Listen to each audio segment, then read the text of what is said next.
Hello mga ka-fasting! For today's video ay syempre araw na naman ng linggo at ito ay ang araw ng ating cheat day. Pwede tayong kumain ng magdamag. And pag Sunday po ay palengke day, so ito yung dinadaanan namin pag papunta kami sa palengke.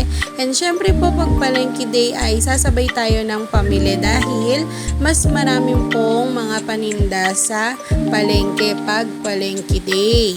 So yan nga po, papunta na kami ng palengke niyan and umagang-umaga kami nagpupunta para hindi po masabay sa maraming tao.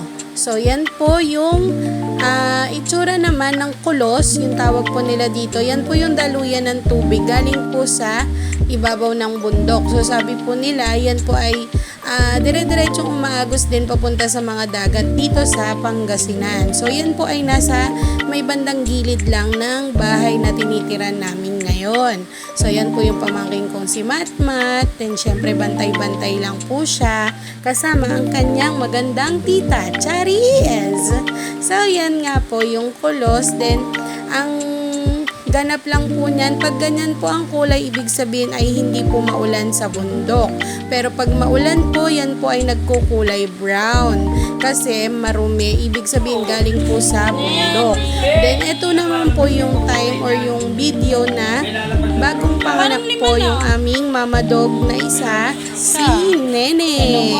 So ang babies niya po ay 5. So yan po yung bagong panganak pa lang sila nung mga time na yun. Diyan siya sa sulok na yan ng anak. So ngayon ko lang po na-i-post ulit kasi naman talaga ng anak. Hindi ko po na-edit ng mga nakaraan. So yan, mga bagong panganak sila. So kala po namin lahat sila ay kulay itim. Pero hindi naman po. May mga brown din naman pala na kakulay niya mismo. So yan po ang aming bagong mama dog na si Nene. Yan, diba ang bait ng mga aso, Ang cute-cute lang. Parang nakakatuwa lang din kasi pero diba, pag may mga siya, bagong doggies. Yan nga lang, dumadami na po talaga kami dito. So yan yung bagong panganak sila. Diba, 5 yan. 5.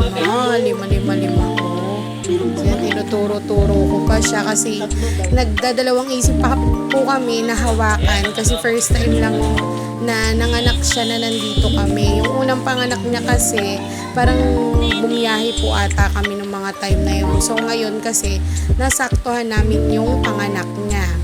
So yan naman ngayon na pang na nila, almost 2 weeks na sila.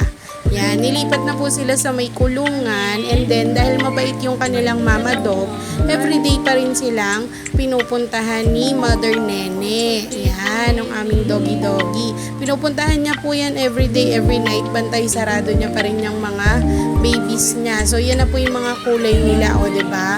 May brown talaga, then may may black. Yon.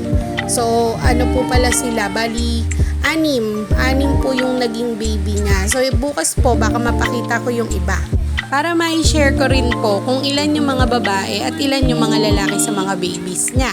So yun lang po for today's video. God bless everyone. Happy Sunday. God bless. Bye.